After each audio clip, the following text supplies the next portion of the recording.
सुप्रभात, नमस्कार सभी छात्रों को बगरू महिला पीजी महाविद्यालय की ऑनलाइन कक्षाओं की कड़ी में हार्दिक स्वागत एवं अभिनंदन। आज हम बीए और बीएड तृतीय वर्ष के विषय इतिहास के रूप में प्रथम प्रश्न पत्र जो है हमारा आधुनिक भारत, जिसे आधुनिक भारत का इतिहास भी कहा जाता है, जो 18वीं शताब्दी से अब तक यानी कि 20वीं शताब्दी के समय तक का माना गया है, प्रकरण के रूप में आज हम लेंगे हमारे उस महानायक को जिन्होंने भारत की आज़ादी में अपना अमूल्य योगदान दिया, जिनका नाम है महात्मा गांधी एवं उनका राष्ट्रीय आंदोलन अर्थात भारत को आज़ादी दिलाने के लिए जो संघर्ष किया गया भारतीयों के द्वारा, उस संघर्ष में अहम कड़ी के रूप में जिसने भारतीयों को आज़ादी दिलाने में अपनी महत्वपूर्ण भूमिका निभाई, वो जनमान्य सर्वलोकप्रिय नेता के रूप में ख्याति प्राप्त सबसे अधिक चर्चित जो रहे वो महात्मा गांधी थे, जिन्हें लोकप्रिय जनकल्याणकारी नेता के रूप में भी जाना जाता है, जिन्होंने अपना पूरा जीवन राष्ट्र के कल्याण और देश को आज़ादी के लिए लगा दिया। आज उन्हीं का हम परिचय पढ़ेंगे और उनका परिचय पढ़ने के साथ साथ उनके द्वारा किए गए कार्यों का भी उनके विचारों के रूप में उल्लेख करेंगे कि आखिर गांधी जी ने अपने जीवन को किस रूप में व्यवस्थित किया और भारत के लिए अर्थात हमारे देश के लिए उन्होंने कौन कौन से क्षेत्रों में अपना योगदान दिया। इसीलिए उनका जीवन काल अपने आप में भारत के आधुनिक इतिहास में एक युग की पहचान बन गया और उस युग को गांधीवादी युग के नाम से भी जाना जाता है। गांधीवादी जो युग था, उस युग में उस गांधीवादी युग की बात करें, उस गांधीवादी युग में समय जो रहा वो रहा 1920 से आरंभ होते हुए 1947 यानी उनके 48 तक के जीवन काल तक का जो समय था वो अपने आप में क्या माना गया है, गांधीवादी युग के रूप में माना गया है। क्योंकि गांधी जी ने भारत की राजनीति में जो अपना पदार्पण किया वो 1917 से किया, लेकिन उन्होंने अपनी जो पहचान जनता के रूप में बनाई वो 17 और 18 के चंपारण और खेड़ा आंदोलन से बनाते हुए वहाँ तक पहुँचाई जहाँ तक उनका अंतिम नेशनल मूवमेंट जो रहा, भारत का राष्ट्रीय आंदोलन जो रहा, वो 1942 का भारत छोड़ो आंदोलन जो था, उस समय तक आते आते पूरी जनता भारत की उनके साथ जुट गई और उन्होंने एक नेतृत्व क्षमता के रूप में भारत को गौरव से अर्थात अंग्रेजों से मुक्त कराने के लिए अपने नीतियों और नियमों के आधार पर 1947 में 250 वर्षों की गुलामी से भारत को मुक्त करवाया। इसीलिए इस काल को अर्थात 20वीं शताब्दी के इस अर्धवाद काल को, पूर्वार्ध काल को हम क्या कह सकते हैं, गांधीवादी युग के नाम से जानते हैं, जिसमें महात्मा गांधी का करिश्माई व्यक्तित्व, उनके कार्य और उनकी जो नियम थे उसके आधार पर अंग्रेजों को भी उनके सामने नतमस्तक होना पड़ा और अंत में उन्हें भारत को आज़ाद करना पड़ा। तो इसीलिए आज हम करते हैं उनका परिचय। सबसे पहले कि गांधी जी क्या थे, उनका जन्म कहाँ हुआ और इन्होंने शिक्षा दीक्षा कैसे ली और किस प्रकार ये आगे बढ़े और जीवन में भारत के लिए उन्होंने कार्य जो किया, अपना योगदान दिया, किस रूप में दिया। महात्मा गांधी का जीवन परिचय की बात करें तो इनका पूरा नाम था मोहनदास करमचंद गांधी, क्योंकि इनके पिता का नाम करमचंद था, इसलिए गुजरात में एक परंपरा थी जो नाम के आगे लगाया करते थे, इसीलिए इनका नाम था मोहन दास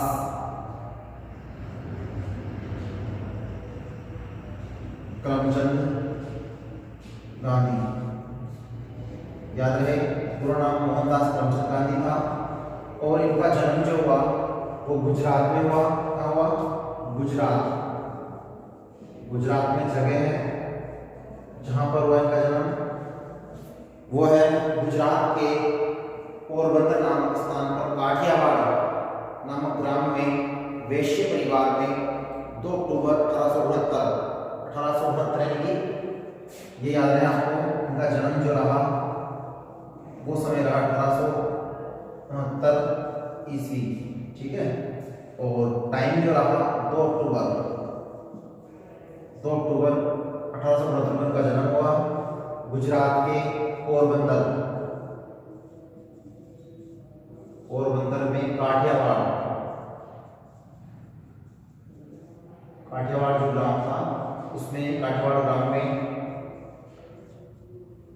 किसमें? वैश्य परिवार में, वैश्य परिवार में, अर्थात इनका जो परिवार था वैश्य बनिया वर्ग से था।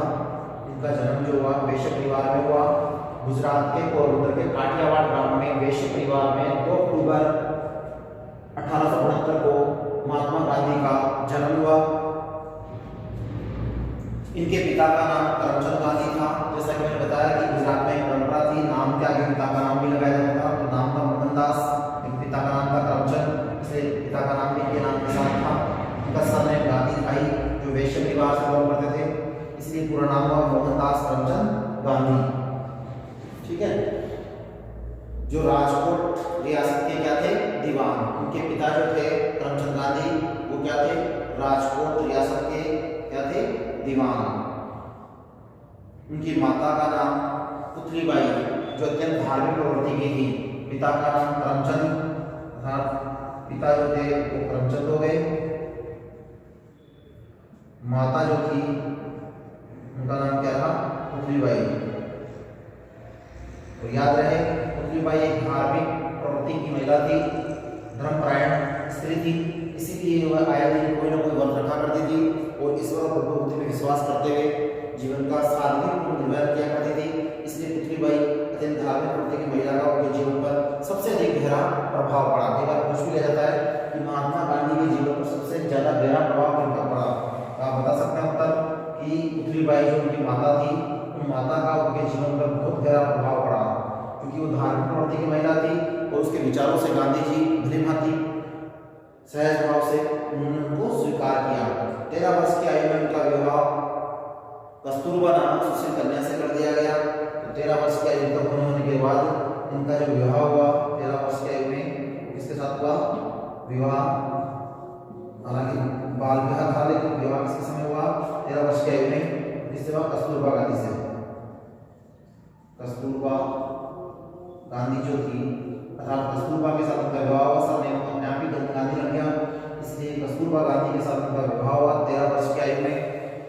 और तत्पश्चात उन्होंने भारत में शिक्षा प्राप्त करने के बाद 19 वर्ष की आयु में बैरिस्टर की शिक्षा, इसको बोलते हैं वकालत की शिक्षा या लाभ की शिक्षा प्राप्त करने के लिए कितने वर्ष की आयु में? 19 वर्ष की आयु में। ये समय हम इसलिए बता रहे हैं क्योंकि जीवन पीछे पड़ रहे हैं, तो याद रहे 19 वर्ष की आयु में इन्होंने बैरिस्टर की उपाधि या पढ़ाई करने के लिए कहाँ गए? लंदन गए, अर्थात ब्रिटेन गए। वहाँ पर इन्होंने बैरिस्टर की उपाधि ली, अर्थात वहाँ पर जाकर उन्होंने इसकी शिक्षा प्राप्त की। और शिक्षा प्राप्त करने के लिए जो इंग्लैंड गए, वहाँ पर उन्होंने रहकर वकालत की और 1893 में वो इंग्लैंड से वापस लौटे। तो ये वो समय था जब वो वापस भारत लौटे 1893 में, और उन्होंने यहाँ पर आकर क्या करना शुरू कर दिया? वकालत करना शुरू कर दिया। 19 वर्ष की आयु में बैरिस्टर थी। डिग्री लेने के लिए लंदन गए, अर्थात इंग्लैंड गए, और वहाँ से बैरिस्टर की डिग्री लेने के बाद 1893 में भारत आए, और भारत आने के बाद उन्होंने वकालत की प्रैक्टिस प्रारंभ कर दी। 1893 में वे एक मुकदमे के सिलसिले में पैरवी करने के लिए दक्षिण अफ्रीका गए। तब वे 1893 में आए थे इंग्लैंड से, और 1893 में आने के बाद उन्होंने वकालत की। और 1893 में उन्होंने क्या किया? दक्षिण अफ्रीका में इसके सिलसिले से गए, एक केस के सिलसिले से वो दक्षिण अफ्रीका गए, और दक्षिण अफ्रीका जाकर उन्होंने क्या देखा?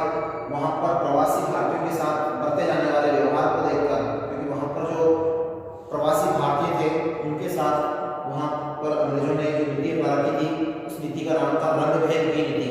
याद रहे 1893 में दक्षिण अफ्रीका जाने के बाद गांधी जी ने रंग भेद की नीति का जो विरोध किया, तो कहाँ पर किया?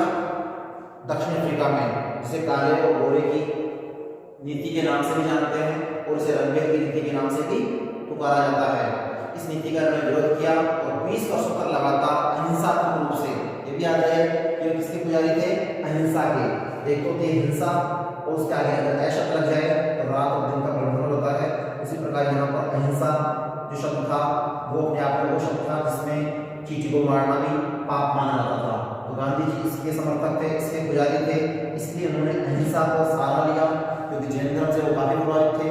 जैन धर्म और बौद्ध धर्म में अहिंसा परमो धर्म का नारा दिया गया था, उसी को गांधी जी ने अपनाया और अहिंसा का रास्ता चुना।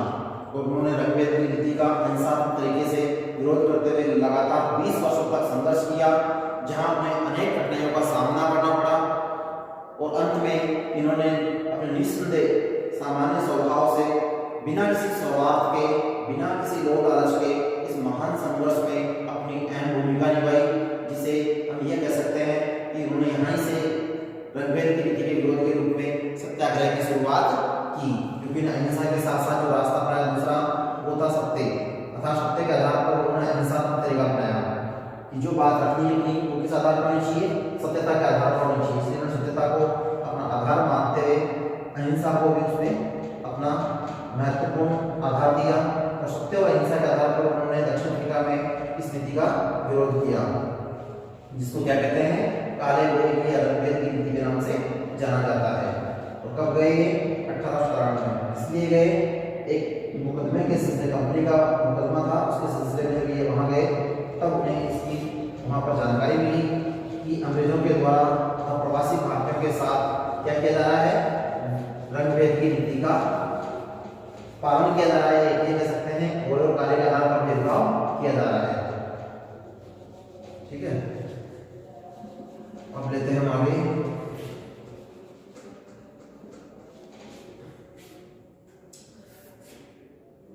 गांधी जी के विचारों की शुरुआत करते हैं विचारक के रूप में। तो विचारक के रूप में हम दूसरा पॉइंट पढ़ेंगे, परिचय कंप्लीट हो गया कि किस प्रकार उन्होंने अपना कार्य शुरू किया अफ्रीका से सत्याग्रह के रूप में 20 वर्षों तक लगातार संघर्ष किया। 1915 तक इन्होंने दक्षिण अफ्रीका में अपनी महत्वपूर्ण भूमिका निभाते हुए रंगभेद की नीति को विरोध किया।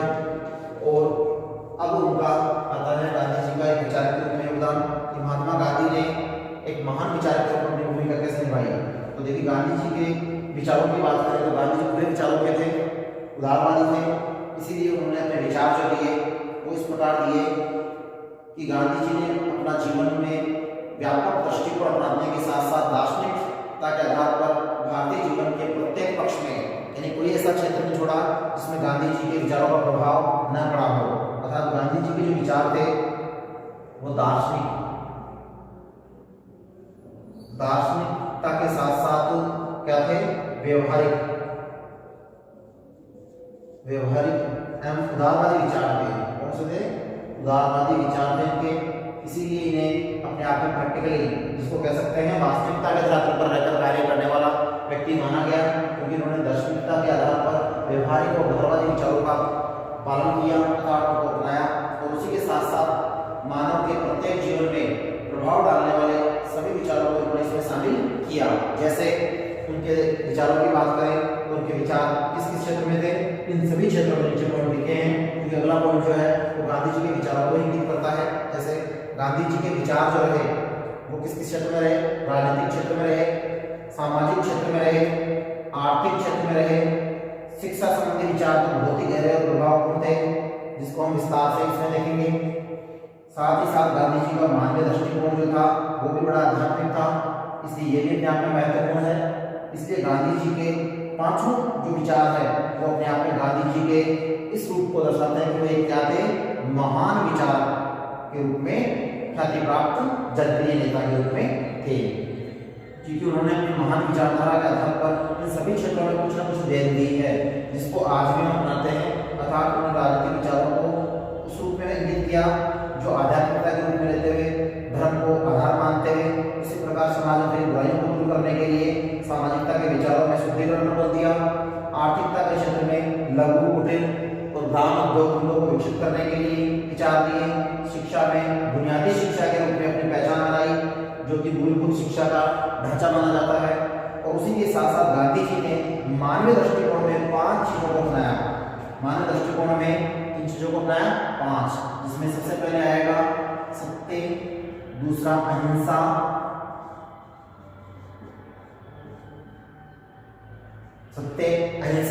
तीसरा जो था गांधी जी के विचारों में देखें तो वो था एप्लीकेशन भी सकते हैं, लेकिन यहाँ पर एप्लीकेशन नहीं आएगा। सत्य, अहिंसा, सादगी, और उसको हम ये कह सकते हैं आदर्श के रूप में प्रेम, सदाचार और सहयोग। प्रेम, सदाचार एवं सहयोग, ये 5 जो थे ये गांधी जी के क्या थे? अस्त्र बोल दें, शस्त्र बोल दें या हथियार बोल दें, ये गांधी जी के के पास सर्वथा थे। गांधी जी ने इन्हीं के आधार पर भारत को आजाद कराने में अपनी महत्वपूर्ण भूमिका निभाई, जिनमें गांधी जी का मानवीय दृष्टिकोण ये रहा कि सत्य का पालन किया जाए, अहिंसात्मक रास्तों को अपनाया जाए, प्रेम से, सदाचार से और सहयोग से क्या किया जाए, कार्य किया जाए। तो कोई कार्य ऐसा न है जो पूरा न हो। इसलिए गांधी जी ने इन पांचों रास्तों को चलकर अपने जीवन को सफल बनाया। तो ये है उनका मार्गीय दृष्टिकोण। तो हमारा तीसरा बिंदु जो है वो गांधी जी के विचारों को इंगित करने वाला है। हम इसके प्रत्येक विचार का अध्ययन विस्तार से करेंगे। तो तीसरा बिंदु लेते हैं। दूसरे विचार के रूप में हमने देख ही लिया कि गांधी जी ने दार्शनिकता के आधार पर, दार्शनिकता के रूप में उनका कई विद्वानों का, पाश्चात्य विद्वानों का भी उनके जीवन पर गहरा प्रभाव था, जिसमें टॉलस्टॉय आदि के विचारों का भी गांधी जी के दार्शनिक जीवन के रूप में प्रभाव था। व्यवहारिक रूप में उनकी माता का उनके जीवन पर प्रभाव था। उदारवादी जो उनका था, प्रवृत्ति थी, उनके व्यवहार के आधार पर थी। तो ये गुण में एक महान विचार के रूप में दर्शाते हैं। अब पढ़ते हैं, शुरुआत करते हैं गांधी जी के विचारों में। पहला विचार जिसको हम कह सकते हैं राजनीतिक विचार।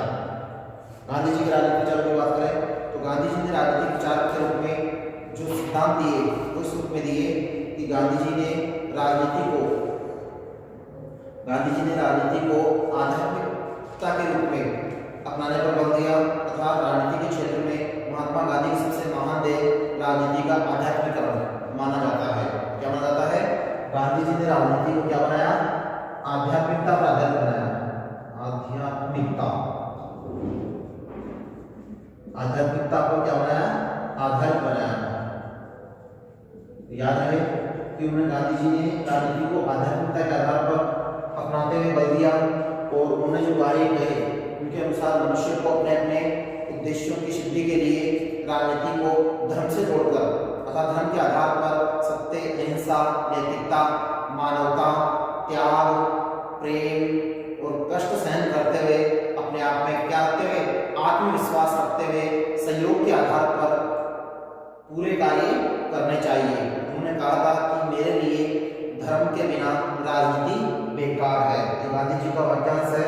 गांधी जी ने कहा था कि राजनीति जो है वो धर्म से परे नहीं हो सकती, इसलिए धर्म पर आधारित राजनीति मैं करता हूँ। इसीलिए उन्होंने कहा कि धर्म के बिना राजनीति का कोई वर्चस्व नहीं है। अर्थात वो क्या है?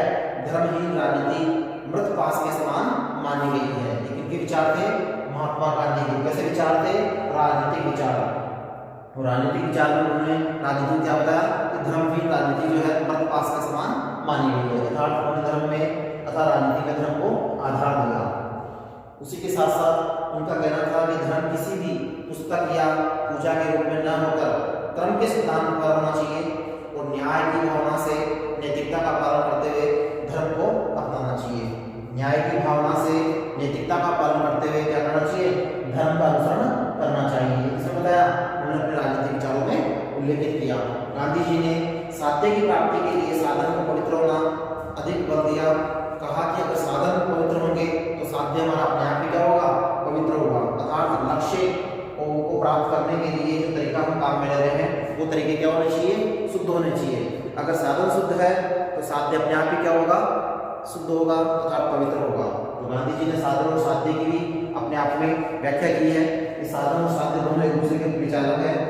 साधन अगर पवित्र है तो साध्य जो होगा, साध्य का मतलब यहाँ लक्ष्य है, लक्ष्य अपने आप ही क्या होगा? पूर्ण होगा। इस लक्ष्य को प्राप्त करने के लिए जो हम रास्ता बना रहे हैं साधन के रूप में, वो साधन कैसे होने चाहिए?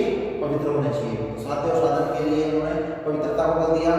सत्याग्रह और अहिंसा के आधार पर अपनी बात को रखने के लिए उन्होंने अपने सिद्धांत दिए कि सत्य और अहिंसा को अपनाते हुए अपनी बात को क्या रखना चाहिए?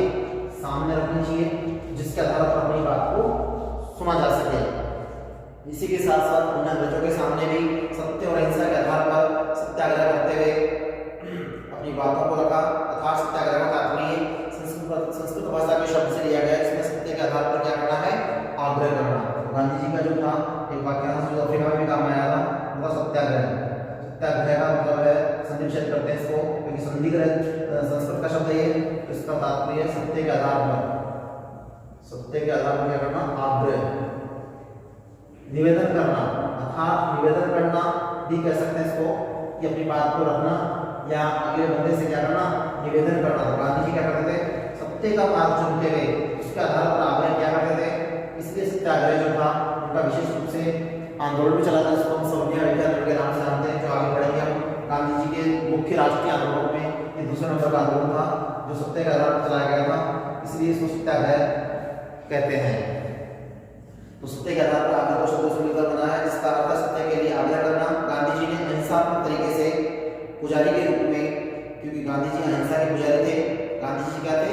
अहिंसा के पुजारी थे। जैसा कि मैंने बताया आपको कि जैन धर्म में अहिंसा परमो धर्म का सिद्धांत दिया गया है महावीर स्वामी के द्वारा। उसी सिद्धांत को गांधी जी ने अपनाया है और अहिंसा को अपनाते हुए उन्होंने देश को आजादी दिलाने के लिए अपनी महत्वपूर्ण भूमिका निभाई। इसीलिए उनके कार्य जो थे वो कैसे थे? क्रम, मन और वचन से क्या थे? शुद्ध थे। और अहिंसात्मक तरीकों के आधार पर उन्होंने क्या किया? राज्य को तथा भारत को आजादी दिलाने के लिए कार्य किया।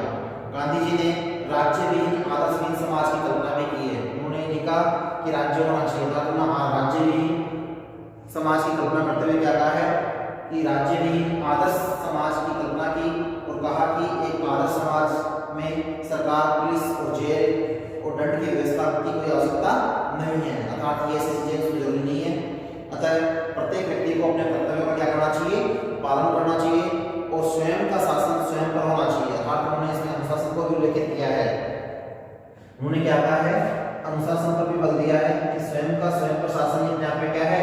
अनुशासन। तो गांधी जी के विचार जो थे ये दार्शनिकता से मिलते जुलते हैं, जो राजनीतिक विचार के रूप में है, जिसमें उन्होंने कहा है कि स्वशासन अर्थात स्वयं पर शासन करना ही क्या कहलाता है? अनुशासन। स्वशासन, स्वशासन, स्वशासन का तात्पर्य यहाँ पर अपने आप में शासन, स्वयं का स्वयं पर शासन, जिसको स्वशासन कहते हैं, और उसी को नाम दिया गया है अनुशासन। क्या नाम दिया गया है? अनुशासन। अनुशासन अपने आप में जीवन की वह कुंजी है जिसको हम अपनाते हुए जीवन को क्या बना सकते हैं? सफल बना सकते हैं, जो विद्यार्थियों के लिए बहुत ही ज्यादा जरूरी होता है। तो यहाँ गांधी जी ने सभी के लिए अनुशासन में रहने पर बल दिया और स्वयं क्या स्वयं पर शासन रखते हुए सबकी स्वतंत्रता को बनाए रखने पर बल दिया। उन्होंने नैतिकता के आधार पर समानता को अपनाने पर बल दिया और साथ साथ गांधी जी ने भारत के लिए राम राज्य की कल्पना की। गांधी जी ने भारत के लिए क्या की? राम राज्य। भारत में वैसा शासन होना चाहिए जैसे अयोध्या में किसका शासन था? राजा राम का। और राजा राम के शासन के समय अयोध्या के लोग कैसे थे? शांति प्रिय और एक तरह से खुशहाल संपन्न थे। उसी प्रकार भारत भी क्या है? संपन्न रहे। तो उसके विचारों में क्या था? ये था कि उन्हें सभी नागरिकों को पूर्ण स्वतंत्रता दी जाए, समानता का अधिकार दिया जाए और उसी के आधार पर परस्पर आपस में सहयोग से जीवन का निर्वहन किया जाए। ये थे गांधी जी के राजनीतिक विचार, जिनके आधार पर उन्होंने विचारों को व्यक्त किया। अगर गांधी जी के दूसरे, इसको आप कह सकते हैं सामाजिक विचार, गांधी जी ने सामाजिकता के क्षेत्र में क्या योगदान दिया और समाज के बारे में कौन से विचार व्यक्त किए? तो गांधी जी के सामाजिक विचारों की बात करें तो देखते हैं गांधी जी का लक्ष्य संपूर्ण समाज का विकास करना था। इसलिए उन्होंने भारतीय समाज की बुराइयों को दूर करने के लिए प्रयास किया। जैसे उस समय हिंदू और मुसलमानों में फैली धार्मिक सांप्रदायिकता जो थी उसको दूर करने के लिए और उनमें एकता स्थापित करने के लिए शिक्षा को बढ़ावा दिया, जिसमें स्त्री शिक्षा को सबसे अधिक बल दिया। गांधी जी ने किसको बल दिया? स्त्री शिक्षा को अधिक बल दिया, सामाजिक स्वभाव बनाए रखने के लिए। साथ ही साथ उन्होंने अछूतों का उद्धार करने के लिए नशाबंदी और राष्ट्रीय शिक्षा का विकास करने और कृषि में सुधार करने और ग्राम सुधार के कार्यों पर भी बल दिया। यहाँ तक कि गांधी जी ने सामाजिक भेदभाव को मिटाने के लिए जाति प्रथा, छुआछूत आदि बुराइयों को भी दूर करने पर अपने विचार व्यक्त किए और कार्य भी किए। उन्होंने समाज में अंधविश्वासों और बुराइयों को दूर करते हुए समाज में अछूतों के उद्धार के लिए अनेक कार्य किए। समाज में क्या क्या उन्हें अछूत जो लोग थे, जाति के लोग थे, उनके सुधार के लिए उन्होंने अनेक कार्य किए, अर्थात जिसे अछूतों का उद्धार के रूप में कार्य माना गया है। गांधी जी ने हरिजन शब्द को एक नए शब्द के रूप में प्रचारित किया और एक समाचार भी निकाला हरिजन नाम से। स्वयं अछूतों की बस्ती में गए और वहां जाकर उन्होंने उनकी वर्णाश्रम लोगों की क्या की?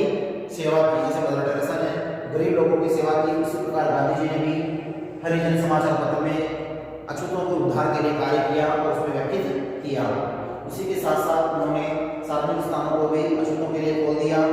उनकी शिक्षा के लिए भी अलग से स्कूल, पानी आदि की व्यवस्था करते हुए चिकित्सा सहायता, रचनात्मक कार्य आदि की आवश्यकता पर बल दिया। अर्थात उन्होंने समाज के सभी वर्गों को समान मानते हुए सभी के कल्याण के लिए कार्य करने पर बल दिया।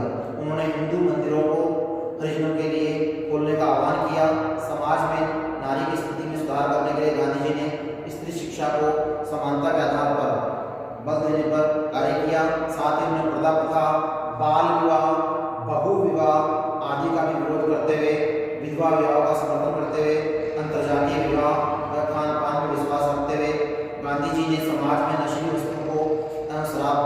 विरुद्ध भी अनेक जन कल्याणकारी कार्य किए, जिन्हें नशाबंदी आंदोलन के रूप में जाना गया। तो गांधी जी के सामाजिक कार्य थे, जिसमें समाज में फैली जो बुराइयां थी उन सभी बुराइयों को दूर करने के लिए उन्होंने अपने विचारों के आधार पर लोगों में चेतना का जागरण किया और समाज की बुराइयों को दूर करने में उनकी महत्वपूर्ण भूमिका निभाई। तो ये थे गांधी जी के सामाजिक विचार।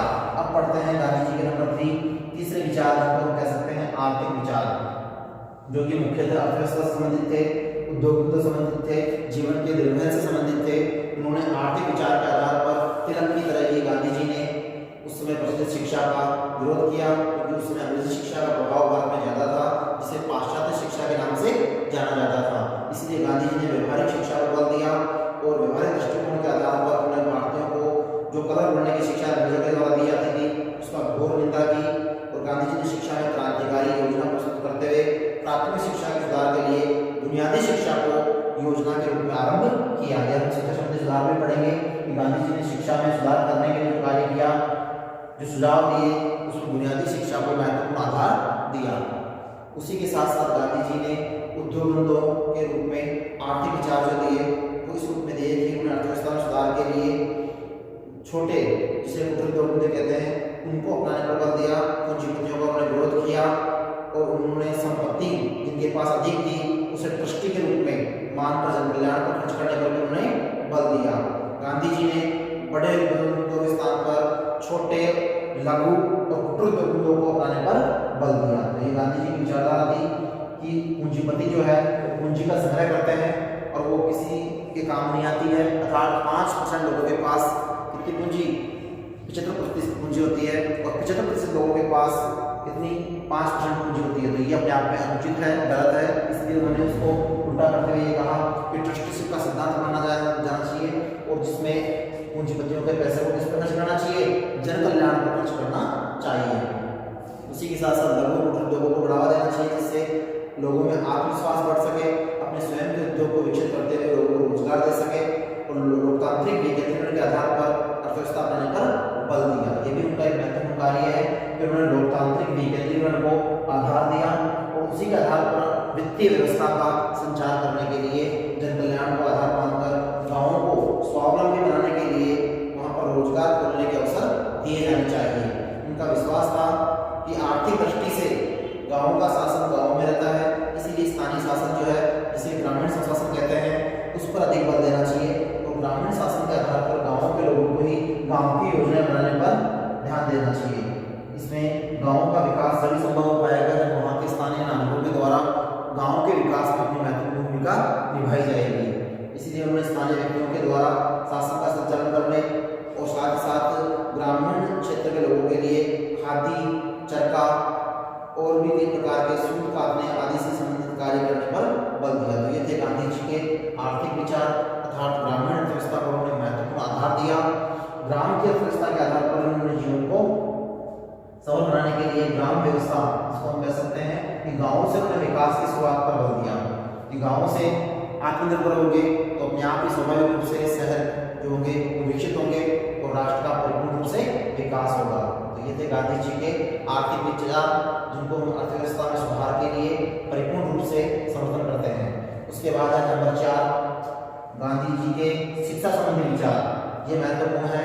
गांधी जी ने शिक्षा के क्षेत्र में अनेक विचार दिए, उनकी क्रांतिकारी योजनाएं प्रस्तुत की, जिसमें शिक्षा को बुनियादी शिक्षा के रूप में आरंभ करने पर बल दिया और शिक्षा का जो माध्यम था वो स्थानीय भाषा या मातृभाषा के रूप में अपनाने पर भी बल दिया। तो ये महत्वपूर्ण है कि मातृभाषा जो माता की भाषा है उस मातृभाषा में शिक्षा दी जानी चाहिए। शिक्षा का क्या आधार रखा गया, मातृभाषा में शिक्षा दी जानी चाहिए और बुनियादी शिक्षा को आधार मानना चाहिए, क्योंकि बुनियादी शिक्षा जो है वो अपने आप में बालकों की स्थानीय भाषा के रूप में जो शिक्षा होगी वो महत्वपूर्ण शिक्षा होगी।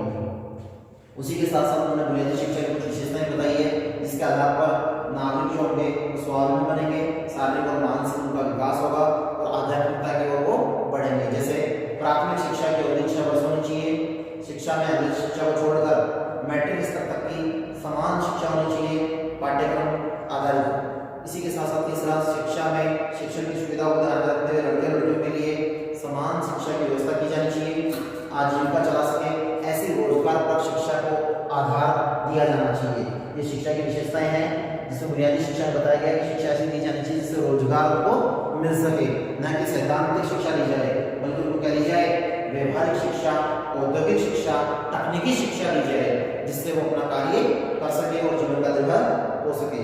उसी के साथ साथ उन्होंने आत्मनिर्भर बनने वाली शिक्षा पर बल दिया।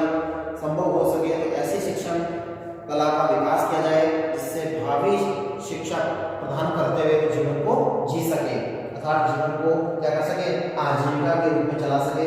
उसमें शिक्षा में कौन सी शिक्षा रखी गई, भावी जीवन को जीने के लिए तकनीकी शिक्षा या व्यवहारिक शिक्षा को बल दिया। उसी के साथ साथ उच्च शिक्षा के क्षेत्र में भी निजी क्षेत्र के लिए छोड़ दी जाए, निजी क्षेत्र को आगे बढ़ने का अवसर दिया जाए, ये भी उनका मानना था।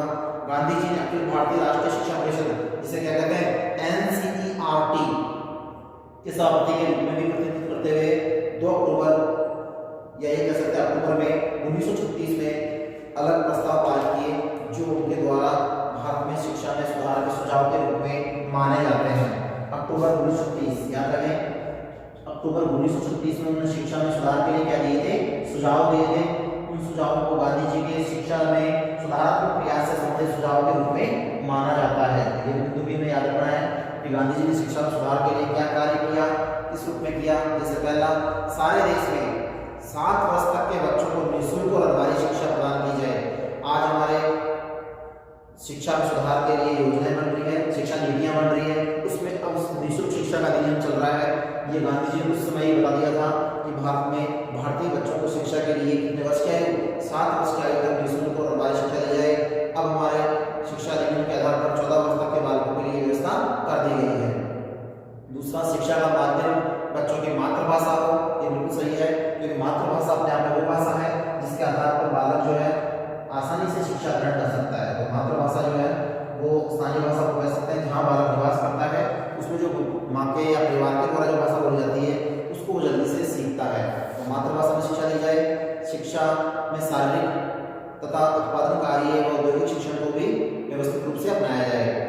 चौथा, बच्चों में प्रवेश की आयु 6 वर्ष हो और 6 वर्ष के शिक्षण को समाप्ति होने के बाद बच्चों को मैट्रिक स्तर तक सभी समतुल्य विषयों का अध्ययन करवाया जाए। उनका पाठ्यक्रम जो है वो स्थानीय आधार पर रखा जाए। तो ये था इनका शिक्षा में सुधार के सुझाव, इनके गांधी जी के, जो कि बुनियादी शिक्षा के साथ साथ उन्होंने सुझाव दिए। वो पूरे हिंदुस्तान में स्वदेशी भाषा, स्वदेशी शिक्षा, स्वदेशी संस्कृति को बढ़ावा देने के लिए एक महत्वपूर्ण आधार माने गए। इसलिए गांधी जी ने शिक्षा को भारतीय जीवन का आधार मानकर भारतीय शिक्षा प्रणाली को स्थानीय, जिसको मातृभाषा कहते हैं, उसमें अपनाने पर समर्थन दिया, अर्थात बल दिया।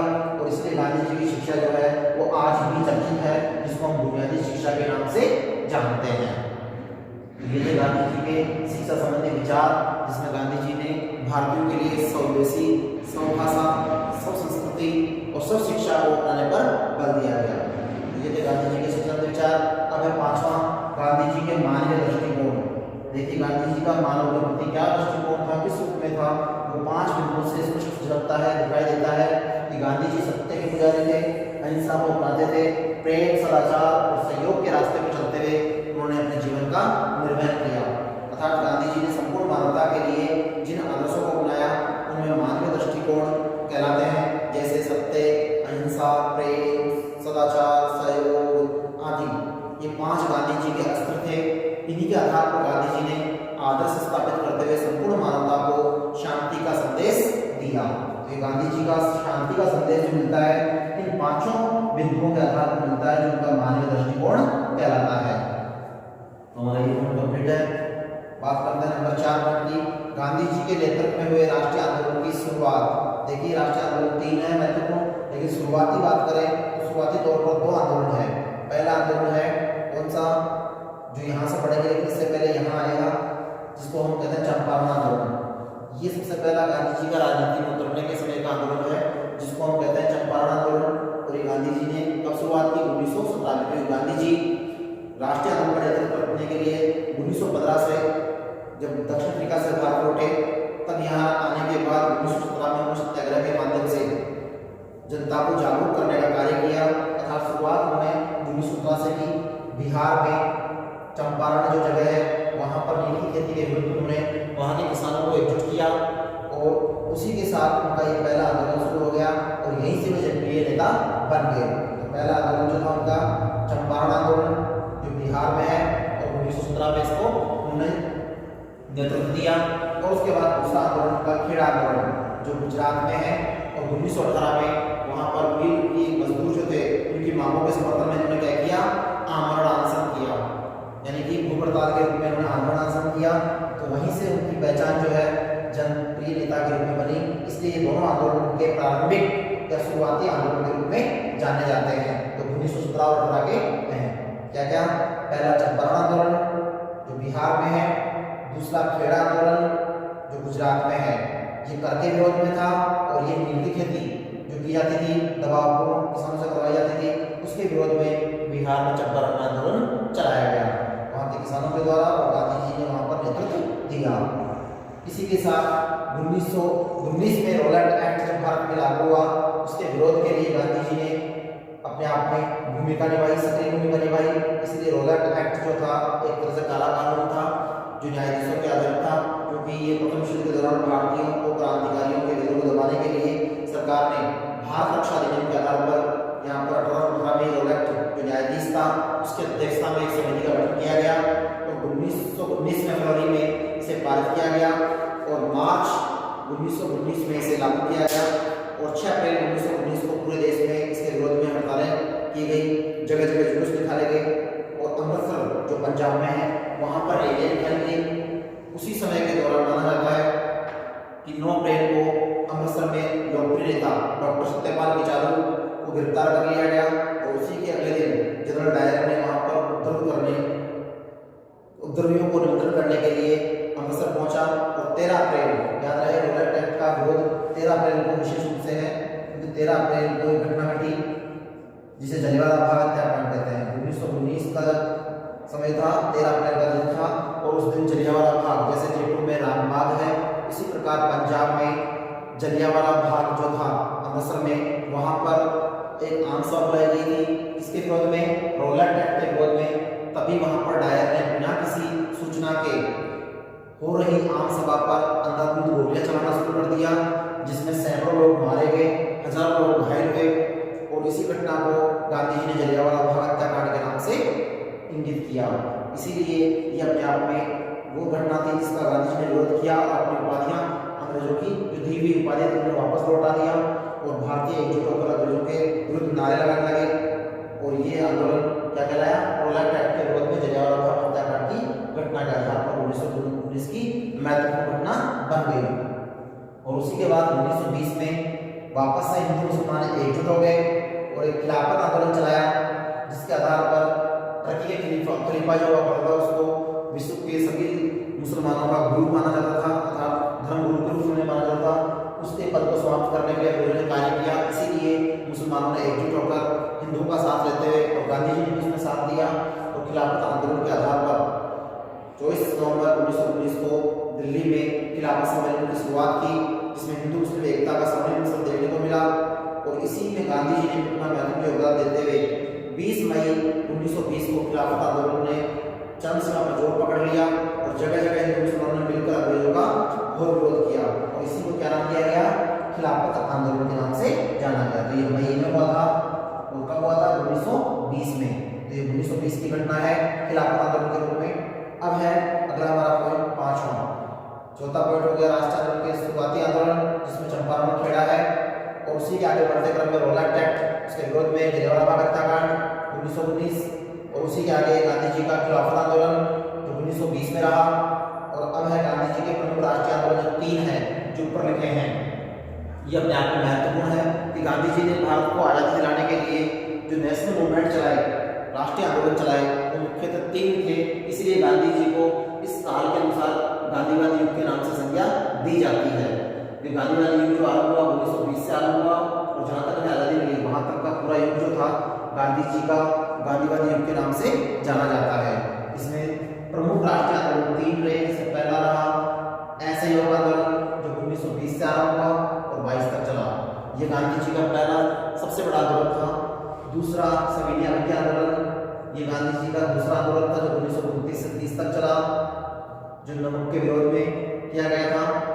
और तीसरा जो था भारत छोड़ो आंदोलन, ये अपने आप में वह आंदोलन था जिससे वो जनप्रिय और भारत के सर्वप्रिय लोकप्रिय नेता के रूप में ख्याति प्राप्त हुए और सभी भारतीय जनता ने मिलकर उनका साथ दिया और अंग्रेजों का विरोध किया और गो बैक टू गो के आधार पर उन्होंने भारतीयों के द्वारा अंग्रेजों को भारत से खदेड़ने के लिए भारत छोड़ो का नारा दिया गया।